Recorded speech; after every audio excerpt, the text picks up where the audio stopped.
Welcome to H today. Kakinada జిల్లాలో పంట నష్టపోయిన కౌలు రైతులకు పరిహారం చెల్లించాలని ఏపీ సంఘం డిమాండ్ చేసింది. శుక్రవారం కలెక్టరేట్ వద్ద కౌలు రైతులు సంఘం ప్రతినిధులు ధర్నా నిర్వహించారు. క్వింటాల్కి 500 బోనస్ ఇవ్వాలన్నారు. సాగు చేసిన వారికి పరిహారం ఇవ్వాలని సంఘం నాయకులు డిమాండ్ చేశారు.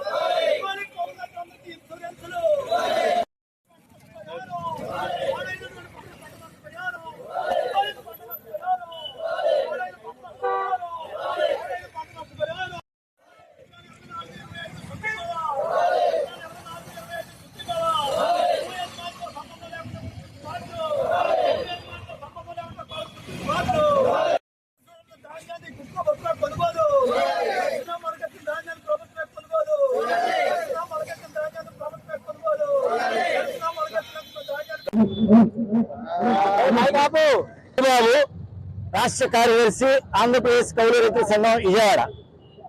ఇటీవల వచ్చినటువంటి మోంతా తుఫాను వల్ల రాష్ట్రంలో దాదాపు 20 లక్షల ఎకరాల్లో వరి నేల వాలిపోయింది. ఆ వాలిపోయిన ధాన్యం వరి చేతికొచ్చే అవకాశం కనిపించట్లేదు. ఆదుకోవాల్సిన బాధ్యత ప్రభుత్వం మీద ఉంది. కానీ ఈ ప్రభుత్వం చాలా దుర్మార్గంగా రకరకాల నిబంధనలు పెట్టి పరిహారాన్ని ఎగ్గొట్టడానికి మిగిలిన ధాన్యాన్ని కొనుక్కోకుండా బయట మిల్లర్లకు మార్వాడీలకు దయాదాక్షిణ్యాలకు వదిలిపెట్టే ప్రమాదం కనిపిస్తుంది. అంటే 33% దెబ్బతిన్న పంటలను నమోదు చేస్తామన్నారు. నమోదు చేసిన భూమిలో మిగిలిన ధాన్యాన్ని కొనలంట. అంటే 60% మిగిలిన మేము ఒప్పుకున్నట్టు చెప్తున్నారు, కానీ ఆ ధాన్యాన్ని కొనలంట. ఒకవేళ మళ్ళీ ఇంకో తుఫాను వస్తే ఈ సంవత్సరం ఆ తుఫాను మేము నష్టపరిహారం ఇవ్వాలంటున్నారు. అంటే రైతుని పూర్తిగా ఆదుకునే ధోరణి కాకుండా ఏదో ఒక నిబంధనలు పెట్టి ఎగ్గొట్టే మార్గాలన్నీ బాగా గుర్తిస్తున్నారని చెప్పేసి అర్థమవుతుంది. కానీ ఇట్లాంటి దగా మోసం ఈ కూటమి ప్రభుత్వానికి పనికిరాదని చెప్తున్నాం.